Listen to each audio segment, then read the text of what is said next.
So this one is called Finish the Sentence, the last game. So this is also great for building rapport, great for sentence building, for sentence structure, vocabulary, really great for everything, really. So how does it work? The teacher writes the beginning of a sentence on the board, and then the students, they need to finish the sentence in their own words on a sheet of paper. You can also modify that. You give them time, and after a few minutes, the teacher asks the students to read out their answers to the class. Okay? So, for example,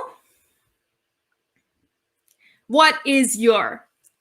This sentence is great even for lower level students because they tend to learn these types of questions. What is your name, for example? What is your address? What is your favorite color? Things like that. So even lower level students will be able to come up with something because they just have to add one word, for example. But depending on exactly, Candace, yes, what is your name? Yeah, things like that. So even lower level students can do that. Then you can also modify, make it more difficult, right? Depending on the level of your students. So that's really great for that. Modification of this game is, that's why I call it 5.1, finish the story. Okay, so instead of a sentence, you ask them to finish a whole story. So you write down the beginning of a story. For example, once upon a time, a beautiful princess was walking in the forest.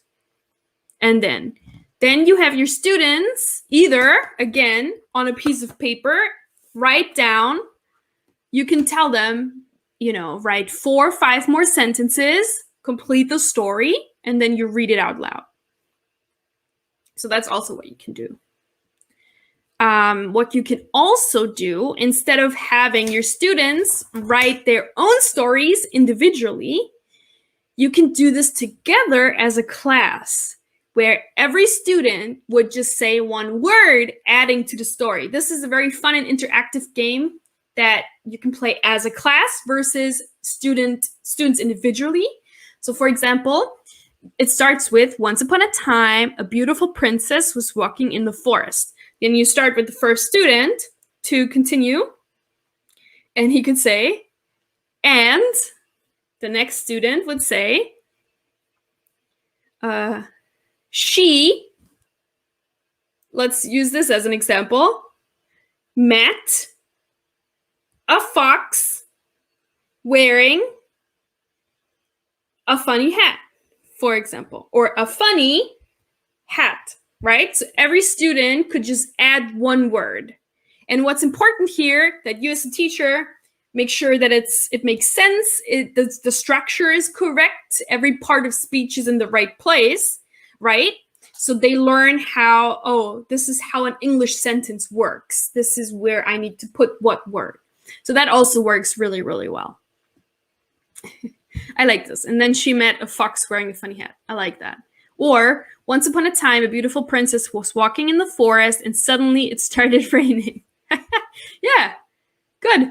So you can do this individually, where the students finish their own sentence on a piece of paper, or have it played out in a class, in the whole class, where every student just says one word adding to the story. That's also really fun.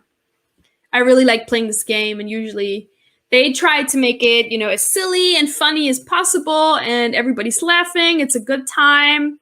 It's really fun. So yeah, I like this game. And then there's another version that I just want to mention. It's very similar, and that is Mad Libs, right? So Mad Libs I would do for a little bit more advanced students because you need to know the parts of speech, right?